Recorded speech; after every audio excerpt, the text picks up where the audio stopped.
Hi అండి. ఇద్దరు స్నేహితురాలు కూర్చొని మాట్లాడుకుంటుండగా ఒక ఫ్రెండ్‌ది ఫోన్ మోగింది. దాంట్లో దేవత అని ఉంది.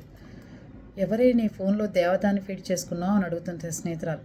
ఇంకెవరు మా అత్తగారు అని చెప్పి, అత్తయ్య గారు చెప్పండి ఎట్లా ఉన్నారు ఏంటి, నేను రీచ్ అయిపోయాను, మా ఫ్రెండ్ దగ్గర ఉన్నాను, పలానా టయానికి వచ్చేస్తాను అని చెప్తుందట కోడలు అత్తగారికి. పెట్టేసిన తర్వాత స్నేహితురాలు అడుగుతుంది, ఎంత మంచి ఆవిడ మీ అత్తగారు, ఎంత గొప్పది, చక్కగా దేవత అని ఫీడ్ చేసుకున్నావు అంటుందట. కాసేపు ఇద్దరు టీ తాగి కబుర్లు చెప్పుకుంటూ ఉండగానే ఇంకో స్నేహితురాలు ఫోన్ మోగుతుంది.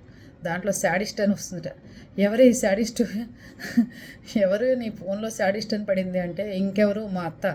ఎంతసేపు నా మీద ఎంక్వైరీలు, నేనేం చేస్తున్నానా, తిన్నానా తినలేదా, ఎక్కడున్నాను, ఏం తింటున్నాను, ఎంత ఖర్చు పెడుతున్నాను, ఇదే దానికి శాడిస్ట్ గోల, అందుకే దాని పేరు శాడిస్ట్ అని పెట్టాను అంటుందట. అప్పుడు ఈ స్నేహితురాలు అవ్వకపోతుంది, ఏంటో నీ జీవితం ఇలాంటి అత్తగారు దొరికింది అంటుందట పాపం. కాదండి, ఏదైనా కానీ అత్తగారులు అయిన తర్వాత మారాలి. లేకపోతే ఇలా శాడిస్టులు, శూర్పణఖలు, దెయ్యాలు అని పెట్టుకుంటారు. బుద్ధులు మార్చుకుంటే అన్నీ బాగుంటాయి.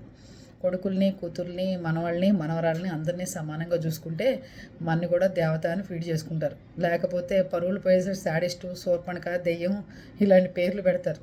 ఆలోచించండి అత్తగారులు మరి.